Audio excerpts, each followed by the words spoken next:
Satu perikop, satu hari. Mari bersama-sama kita akan membaca firman Tuhan pada saat ini. Bacaan kita terdapat di dalam Injil Matius pasal yang ke-18, ayat 1 sampai ayat yang ke-5.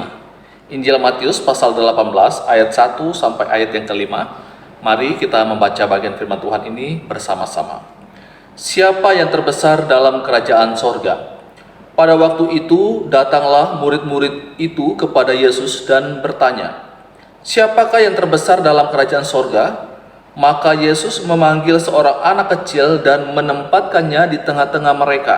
Lalu berkata, Aku berkata kepadamu, sesungguhnya jika kamu tidak bertobat dan menjadi seperti anak kecil ini, kamu tidak akan masuk ke dalam kerajaan sorga. Sedangkan barang siapa merendahkan diri dan menjadi seperti anak kecil ini, dialah yang terbesar dalam kerajaan sorga. Dan barang siapa menyambut seorang anak seperti ini dalam namaku, ia menyambut aku. Bapak Ibu Saudara yang dikasihi oleh Tuhan Yesus Kristus, di dalam pembacaan kita pada malam hari ini menceritakan tentang murid-murid Yesus yang bertanya kepadanya, siapa yang terbesar dalam kerajaan sorga?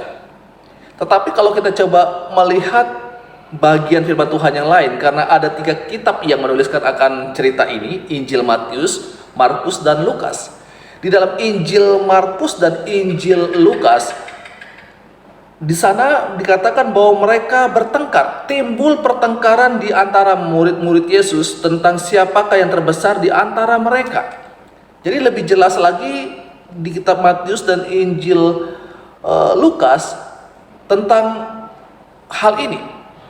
Murid-murid Yesus bukan hanya sekedar bertanya, tapi mereka juga ternyata bertengkar, bertengkar tentang siapa yang lebih besar di antara mereka, siapa yang lebih penting. Dengan kata lain, ada ambisi-ambisi dalam masing-masing diri mereka, ingin untuk dianggap lebih penting daripada yang lain. Bapak Ibu Saudara yang dikasihi oleh Tuhan Yesus Kristus, dan sangat-sangat menarik sekali, Tuhan Yesus kemudian tidak katakan, oh Petrus yang paling besar, Yohanes yang paling penting. Dia tidak menyebutkan salah satu yang terpenting di antara mereka. Tetapi kemudian Yesus memberikan contoh tentang seorang anak kecil. Di dalam Injil Matius mengajarkan tentang merendahkan diri dan menjadi seperti anak kecil ini. Ini artinya Bapak Ibu bahwa yang Yesus inginkan ketika kita mengikut Dia bukan lagi siapa yang lebih hebat, siapa yang lebih penting, siapa yang lebih terkenal dan lain sebagainya. Bukan itu yang menjadi hal yang utama ketika kita ikut Yesus. Yang menjadi penting ketika kita ikut Yesus, semakin kita dekat Yesus, semakin kita akrab, intim dengan Kristus, maka seharusnya membuat saya dan saudara semakin merendahkan hati kita di hadapan Tuhan. Ini hal yang harusnya terjadi pada diri seseorang yang semakin intim dengan Tuhan.